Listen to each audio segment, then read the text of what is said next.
জিনা এমন একটা পাপ, যেই পাপ থেকে যদি কোনো যুবক নিজেকে বাঁচাতে পারে, আল্লাহ পাক তাকে সাক্ষাৎ মৌতের হাত থেকেও বাঁচাতে পারবে ইনশাআল্লাহ। কিভাবে? 3 বন্ধু যাচ্ছে রাস্তা দিয়ে, হঠাৎ করে ঝড়, বন্ধু 3 জন ঢুকে গেল গুহার মধ্যে। কিসের মধ্যে? গুহায়, যে পাহাড়ি এলাকায় আপনারা থাকেন যারা, গুহার মধ্যে। হঠাৎ করে পাহাড়ের পাথর দিয়ে গুহার মুখটা বন্ধ হয়ে গেল। এখন খোলার কোনো অপশন নাই। সবাই বলছে এখন 3 জন, এখন তো আমরা বের হতে পারবো না। সবাই সবার নেক আমলের ওসিলা দিয়ে আল্লাহর কাছে দোয়া করো। কিসের ওসিলা দিয়ে? নেক আমলের ওসিলা দিয়ে দোয়া করতে হয়। হাদিস।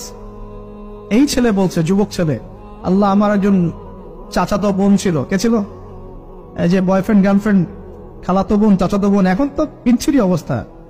এখন এমন একটা অবস্থা, পশ্চিমা সভ্যতার রিপোর্ট গুলো পড়ে দেখি, ভাইও বোনের সাথে জেনা করে। ওদের ওখানে নিজের আপন পিতার দ্বারাও মেয়ে সেক্সুয়াল হ্যারাসমেন্টের শিকার হয়। ওরা আমাদেরকে শেখায় এখন ভালো কোনটা মন্দ। আর আমরা আমাদের মাথাটা কবে যে বিক্রি করে দিলাম, ওদের কাছ থেকে ভালো মন্দ শিখতে হচ্ছে। কোরআন সুন্নাহ বাদ দিয়ে ওদের কাছ থেকে ভালো মন্দ শিখতে হচ্ছে। তো চাচাতো বোনকে সে খুব ভালোবাসতো, তাকে সে পেতে চাইতো, মানে তার সাথে সেক্সুয়াল সম্পর্ক করতে চাই, সোজা কথা বল।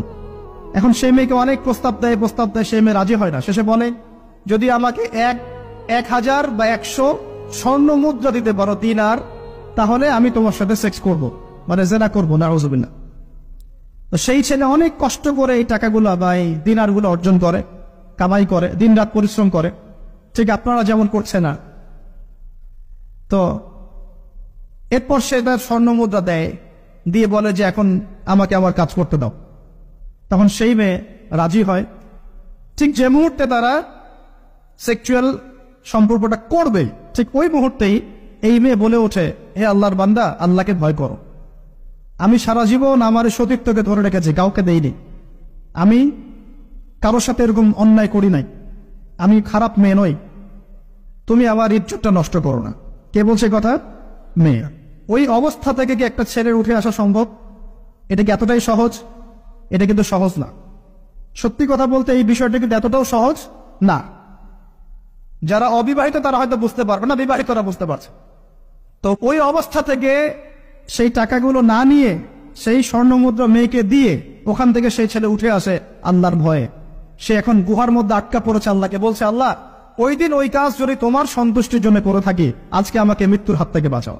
সমস্ত পাথর তপ করে সরে গেল বন থেকে। এটা কিন্তু কোনো গাল গল্প না, এটা বনু ইসরায়েলের ঘটনা, সত্য ঘটনা। এই হাদিস থেকে আমি আপনাকে দলিল দিচ্ছি যে যদি জেনার মতো পাপ থেকে আপনি আমি সরে আসতে পারি, সাক্ষাৎ মওত থেকে আল্লাহ বাঁচাতে পারে।